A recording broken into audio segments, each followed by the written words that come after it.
Hello friends, कैसे हैं। Digital study bye Arun sir में आपकी स्वागत है। फ्रेंड्स, आज हम लेकर आए हैं BSEB क्लास 12 के हिंदी में पाठ और उसके लेखक के बारे में परिचय देंगे। तो फ्रेंड्स, आप इस वीडियो को अधिक बार देखें और इस वीडियो को बार बार देखें, क्योंकि आप जानते हैं कि प्रत्येक साल पाठ और लेखक से ही लगभग 8-10 नंबर का ऑब्जेक्टिव क्लियर हो जाता है। तो फ्रेंड्स, इस वीडियो को आप बार बार देखें और तभी आपकी एग्ज़ाम अच्छी पूर्वक हो सकती है। आप जानते हैं कि आपकी एग्ज़ाम बस 2-3 दिन में होने वाली है और हिंदी की एग्ज़ाम भी होने वाली है। तो प्लीज़ फ्रेंड्स, इस वीडियो को आप अधिक देखें और अपने दोस्तों के साथ शेयर करें, ताकि जो भी एग्ज़ाम सेंटर पर गए हैं, ताकि उनको इस वीडियो के माध्यम से उसको लाभ प्राप्त हो सके। चलिए चलते हैं अपने टॉपिक के ऊपर। पहली क्वेश्चन है, देखिए पहली है क्या है गद्यखंड में। पहली है गद्यखंड, जिसके अंदर क्या आता है, कहानी आ गया, एकांकी आ गया, निबंध आ गया, वो सब किसके अंदर आता है, गद्यखंड के अंतर्गत। और दूसरी है काव्यखंड। क्या है, काव्यखंड। तो काव्यखंड के अंदर क्या आएगा, पद आ गया, कविता आ गया। तो ये सब किसके अंदर आता है, काव्यखंड के। पहले हम बात करेंगे बातचीत। तो बातचीत के लेखक कौन है, बालकृष्ण भट्ट। बातचीत के लेखक कौन है, बालकृष्ण भट्ट। उसके राय तो बातचीत क्या है, तो गद्य की एक क्या है, गद्य की एक निबंध है। आपसे पूछेगा कि बातचीत गद्य की कौन सी विद्या है, तो क्या है, निबंध है। अगली है उसने कहा था। तो उसने कहा था गद्य की कौन सी विद्या है, पहले कहानी है। क्या है, कहानी है। इसके राइटर कौन है, चंद्रधर शर्मा गुलेरी, जिनका जन्म 1883 ईस्वी में उदयपुर राजस्थान में हुई थी। और इन्होंने अपने पूरे जीवन काल में 3 ही कहानी का रचना किया। इनकी पहली कहानी है सुखमय जीवन। सुखमय जीवन जो 1911 ईस्वी में प्रकाशित हुआ। दूसरी है बुद्धू का कांटा, जो भी 1911 में प्रकाशित हुई। और तीसरी कहानी है उसने कहा था, जो 1915 में प्रकाशित हुई। और उनकी एक उपन्यास है, क्या है, और उनकी एक उपन्यास है पद्मावत। तो पद्मावत आपसे पूछे कि जो पद्मावत है उसका प्रतिपादन कब किया गया था, तो उसका जो प्रकाशन है 1540 ईस्वी में किया गया था। यह जो कहानी है उसने कहा था कहानी, आपसे पूछे कि कितनों अंकों में विभाजित है, तो यह टोटल 5 अंकों में विभाजित है। ठीक। और यह कैसी कहानी है, तो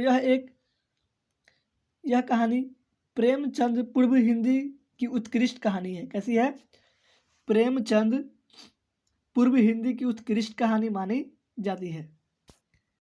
यह जो कहानी है ना फ्रेंड्स, इस कहानी का मुख्य पात्र है लहना सिंह, और सूबेदारनी वजीरा सिंह है, बोधा सिंह है और किरत सिंह है। यह कहानी में एक पक्षीय प्रेम की गहनता को दिखाई गई है। फ्रेंड्स, अगली हम बात करेंगे संपूर्ण क्रांति। क्या है, संपूर्ण क्रांति। उसके राइटर कौन है, जयप्रकाश नारायण, जो 5 जून 1974 को पटना के गांधी मैदान में यह भाषण दे रहे थे। तो आपसे पूछे कि जो संपूर्ण क्रांति है क्या है, गद्य की कौन सी विद्या है, तो भाषण है। जी हाँ फ्रेंड्स, अगली है अर्धनारीश्वर। तो अर्धनारीश्वर क्या है, इसके राइटर कौन है, रामधारी सिंह दिनकर। अर्धनारी के राइटर है रामधारी सिंह दिनकर। जी हाँ। और जो अर्धनारी क्या है, तो अर्धनारी एक निबंध है। यह गद्य की कौन सी विद्या है, तो निबंध है। अगली है रोज। रोज क्या है, तो रोज के लेखक कौन है, सच्चिदानंद हीरानंद वात्स्यायन अज्ञेय। इनका जन्म कब हुआ था, तो इनका जन्म 1911 ईस्वी में हुई थी। आपने इनका 10th में रचना पढ़ा होगा, हिरोशिमा, जिनका राइटर कौन है, अज्ञेय ही है। और रोज क्या है, तो रोज क्या है, एक कहानी है जिसका मेन कैरेक्टर है मालती। अगली है एक लेख और एक पत्र। तो एक लेख और एक पत्र के लेखक कौन है, भगत सिंह। जब भगत सिंह और सुखदेव और राजगुरु मतलब जेल में रहते हैं, तो उस समय भगत सिंह लिखते हैं अपने साथी सुखदेव को एक लेख और एक पत्र लिखते हैं। इस पत्र के माध्यम से वे बातचीत करते हैं। अगली है वो सदा नीरा। ओ सदा नीरा के राइटर कौन है? जगदीश चंद्र माथुर। अगली है सिपाही की माँ। तो सिपाही की माँ क्या है? और ओ सदा नीरा क्या है? तो ओ सदा नीरा क्या है? गद्य की कौन सी विद्या है? निबंध है। ठीक। अगली है सिपाही की माँ। तो सिपाही की माँ का लेखक कौन है? मोहन राकेश। मोहन राकेश की क्या है? एक एकांकी है। आपसे पूछे कि जो सिपाही की माँ है वह मोहन राकेश की कौन है? तो एकांकी है। इसका मेन कैरेक्टर है मानक, और मानक की माँ और उसकी एक बहन रहती है। अगली है प्रगीत और समाज। प्रगीत और समाज। प्रगीत और समाज के लेखक कौन है? नामवर सिंह। हिंदी के बहुत बड़े आलोचक माने जाते हैं नामवर सिंह। अगली है जूठन। तो जूठन क्या है? जूठन एक आत्मकथा है। जूठन एक आत्मकथा है। किसकी है? ये ओम प्रकाश वाल्मीकि। ओम प्रकाश वाल्मीकि कैसी कहानीकार है? तो यह एक दलित परिवार का है। किससे है?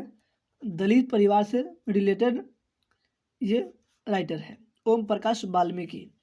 इसकी आत्मकथा है क्या है? जूठन। अगला है हंसते हुए मेरा अकेलापन। तो हंसते हुए मेरा अकेलापन के लेखक कौन है? मलयज। कौन सी है? मलयज। अगला है तिरिच। तो तिरिच क्या है? तिरिच एक कहानी है। आपसे पूछे कि तिरिच क्या है, गद्य की कौन सी विद्या है? तिरिच कहानी है। इसके राइटर कौन है? उदय प्रकाश। कौन सी है? उदय प्रकाश। अगली है शिक्षा। तो शिक्षा गद्य की कौन सी विषय है? ये संभाषण है। कौन सी विधा है? संभाषण। इसके राइटर कौन है? जे कृष्णमूर्ति। जे कृष्णमूर्ति या फिर जद्दू कृष्णमूर्ति के नाम से जानते हैं। फ्रेंड्स, अब हम बात करेंगे काव्य खंड के बारे में। तो काव्य खंड में पहला क्या है? करबक। करबक के लेखक कौन है? मलिक मोहम्मद जायसी। मलिक मोहम्मद जायसी करबक के रचनाकार है। इसकी जो पहली पंक्ति है, एक नयन कवि मोहम्मद गुनी सोई विमोहा जही कवि सुनी, इस करबक का पद है। अगली है दूसरी पद क्या है? सूरदास। तो सूरदास क्या है? वात्सल्य रस के कवि है। अगर आपसे पूछे कि सूरदास किस रस की कवि है? वात्सल्य रस की, जिसमें बाल लीलाओं का वर्णन किया था इस रस के माध्यम से। अगली है सेकंड पद है तुलसीदास की। तो तुलसीदास आप जानते हैं कि विनय पत्रिका और कवितावली। तो विनय पत्रिका और कवितावली की रचना किसने की? तुलसीदास ने किया था। अगली है, और आपसे पूछे कि जो सूर सागर है, सूर सागर के रचनाकार कौन है? तो सूरदास। जी हाँ फ्रेंड्स, इसको याद रखिएगा। अगला है छप्पे। तो आपसे पूछा कि छप्पे क्या है? तो छप्पे एक छंद है। छप्पे क्या है? एक छंद है। इसके रचनाकार कौन है? नाभादास। अगला है कवित। तो कवित क्या है? कवित के राइटर कौन है? भूषण। भूषण किस काल के कवि है? रीति काल के कवि माने जाते हैं भूषण। अगला है तुमुल कोलाहल कलह में। तुमुल कोलाहल कलह में रचना किसकी है? जयशंकर प्रसाद की। अगली है पुत्र वियोग कविता। तो पुत्र वियोग क्या है? कविता है। इसके रचनाकार कौन है? सुभद्रा कुमारी चौहान। पुत्र वियोग कविता का रचनाकार है सुभद्रा कुमारी चौहान। अगला है उषा। उषा कविता के लेखक कौन है? शमशेर बहादुर सिंह। यह प्रकृति से वर्णित कविता है। मतलब इस कविता में के माध्यम से कवि शमशेर बहादुर सिंह पूरा प्रकृति का वर्णन करते हैं कि सुबह के समय जो सूरज की बेला है वह किस प्रकार दिखती है। अगली है जन जन का चेहरा एक। तो जन जन का चेहरा एक कविता है। कवि कौन है? गजानन माधव मुक्तिबोध। गजानन माधव मुक्तिबोध की रचना है जन जन का चेहरा एक। अगली है अधिनायक। तो अधिनायक किसकी रचना है? रघुवीर सहाय की। किसकी रचना है? रघुवीर सहाय। अगली है प्यारे नन्हे बेटों को। प्यारे नन्हे बेटे को किसकी रचना है? विनोद कुमार शुक्ल की। आपने क्लास 10th में पढ़ा होगा कि मछली पाठ के लेखक कौन है? विनोद कुमार शुक्ल। तो आप मछली के माध्यम से भी इसको याद कर सकते हैं कि जो मछली है और प्यारे नन्हे बेटे हैं, किनकी रचना है? विनोद कुमार शुक्ल की है। अगली है हार जीत। हार जीत भी कविता है, क्या है? अशोक वाजपेयी की। और आपने क्लास 10th में भी इनके बारे में पढ़ा है कि जो अभिनव पाठ है, अभिनव पाठ के लेखक कौन है? अशोक वाजपेयी। अगली है कि गांव का घर। गांव का घर क्या है? इनकी रचना कौन है? ज्ञानेंद्र पति की रचना है गांव का घर।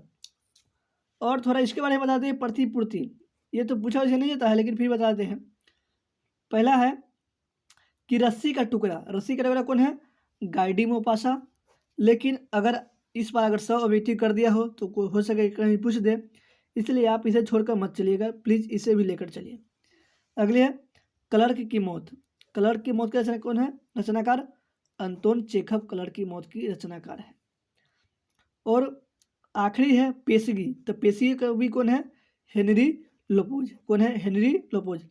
इस तरह आपकी काव्य खंड और गद्य खंड की चैप्टर और उसके ऑथर्स का नाम क्लियर हो गया। तो फ्रेंड्स, अगर ये वीडियो आपको अच्छी लगी तो प्लीज़ एक लाइक अवश्य करें और अपने दोस्तों के साथ अधिक से अधिक शेयर करें। जय हिंद दोस्तों, थैंक्स।